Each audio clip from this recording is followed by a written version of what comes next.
नमस्कार। आज मंत्रिपरिषद में 34 एजेंडा पर निर्णय हुए। 34 एजेंडों पर एक सबसे महत्वपूर्ण एजेंडों में मंत्रिपरिषद ने मधुबनी, बीरपुर, मुंगेर, वाल्मीकि नगर, भागलपुर, सहरसा हवाई अड्डों का प्री फिजिबिलिटी सर करने का निर्णय लिया है।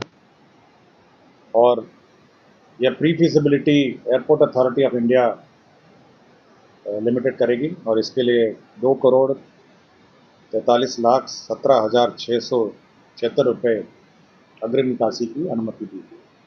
मधुबनी, बीरपुर, मुंगेर, वाल्मीकि नगर, भागलपुर एवं सहरसा हवाई अड्डों का प्री फिजिबिलिटी, इसके अंतर्गत कितने पैसेंजर्स होंगे, किस प्रकार के एयरक्राफ्ट होंगे, कितनी लंबाई है और कितना बढ़ाना है, बेसिक फिजिबिलिटी इन सभी एयरपोर्ट्स का किया जाएगा, स्टडी किया जाएगा, ताकि इन एयरपोर्ट्स पर जहाँ तक संभव हो कमर्शियल उड़ानें जो साइज पर है उस संबंध में की स्टडी की गई।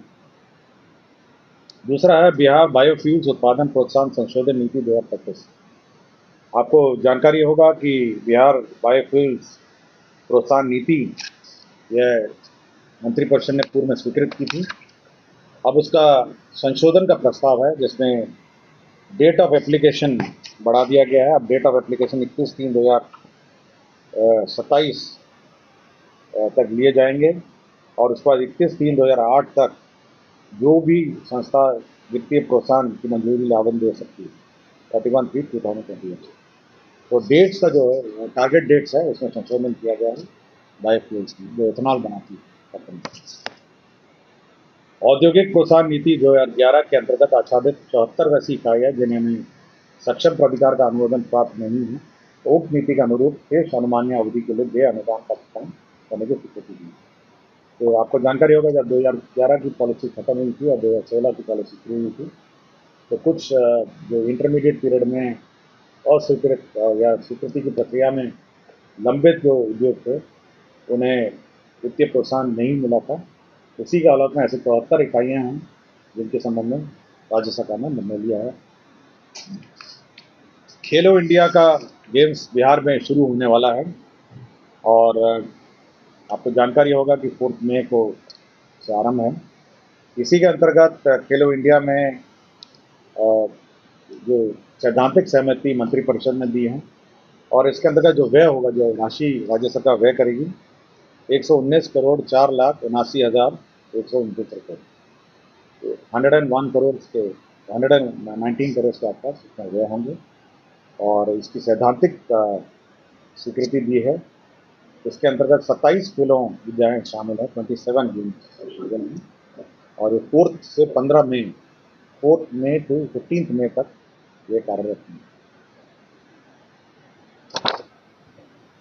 मुख्यमंत्री विद्युत उपभोक्ता सहायता योजना, आपको जानकारी होगा कि प्रत्येक जो मासिक बिल है उसमें सब्सिडी के रूप में सरकार देती है और प्रत्येक कंज्यूमर के, और ये पहले से चलता आ रहा है। इस वर्ष 2025-26 में जो सब्सिडी का भुगतान के लिए कैबिनेट ने स्वीकृत किया है 15,995 करोड़ का सब्सिडी। तो ये अप्रैल माह से मार्च 2026 तक का ये सब्सिडी अमाउंट है और हर बिल में आप देखते होंगे ये सब्सिडी अमाउंट अंकित रहता है, तो सब्सिडी अमाउंट के लिए ये राशि है।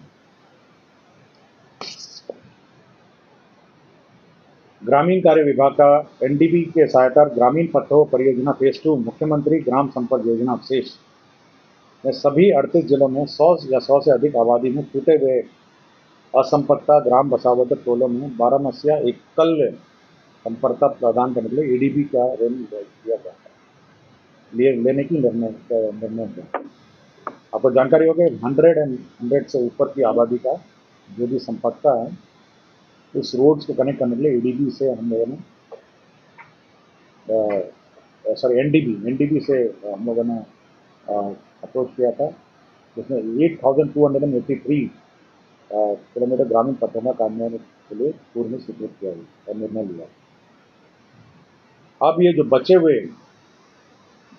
अतिरिक्त जो है 2,652 प्लस 14,000 किलोमीटर के जब ग्रामीण पथ हैं इनका जो कार्य है मेंटेनेंस और कंस्ट्रक्शन में वो राज्य योजना सब किए जाएंगे instead of new development bank. NDB से हम लोग अप्रोच किए थे, एनडीबी ने आंशिक स्वीकृति दी है और जो बाकी बचा है 3652 किलोमीटर के अतिरिक्त लगभग 14,000 किलोमीटर अब एनडीबी द्वारा जो नहीं स्वीकृत हुआ है वह अब राज्य सरकार स्वीकृत कर इसका कार्यान्वयन करेगी।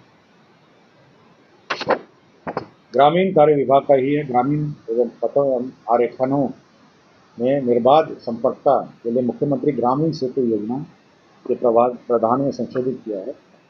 इसमें 100 से अधिक मीटर की लंबाई का निर्माण पुल निर्माण निगम के द्वारा कराए जाने पर विभाग द्वारा ओवरहेड